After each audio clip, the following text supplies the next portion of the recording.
Hi guys! For today's video, ayan, nagluto ako ng sinigang na manok. Ayan. So, dahil naglo-low carb ako, damay-damay na to. Ang kasama ko, kakain ito. Ayan.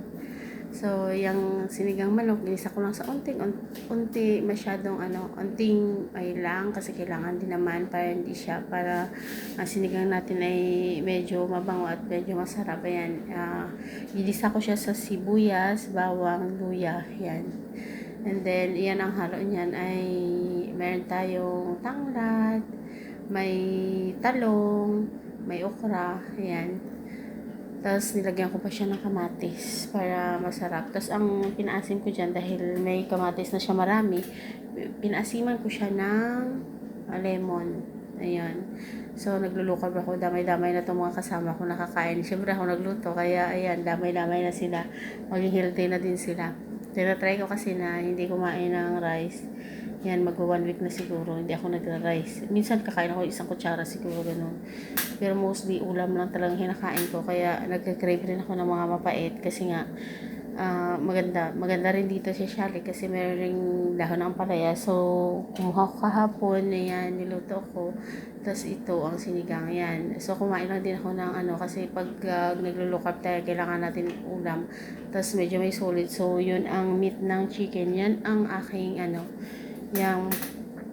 yan lang ang laman ng tiyan ko at mga gulay. So, dinadamihan ko lang kain ng gulay kasi para tapos nag-cheat nga din ako dahil nga kumakain ako ng matatamis kasi amin na mahablangka tsaka yung maragkit, yung obi buffet na ginawa ko. So, ayan.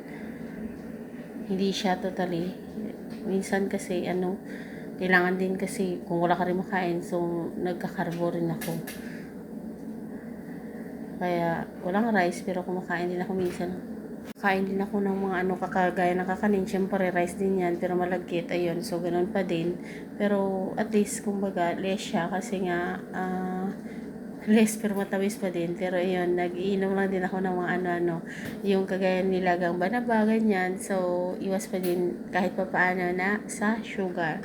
Kasi nga, meron tayong pang regulate ng sugar, pampababa ng sugar. So, yan, kahit pa paano okay pa din. Hindi naman siguro tumataas yung aking sugar. Kaya, ayan, healthy tayo ngayon. Healthy ang mga niluluto ko kasi para iwas sugar. So, yan ang aming lunch. Nihiling kasi dalawa na kami.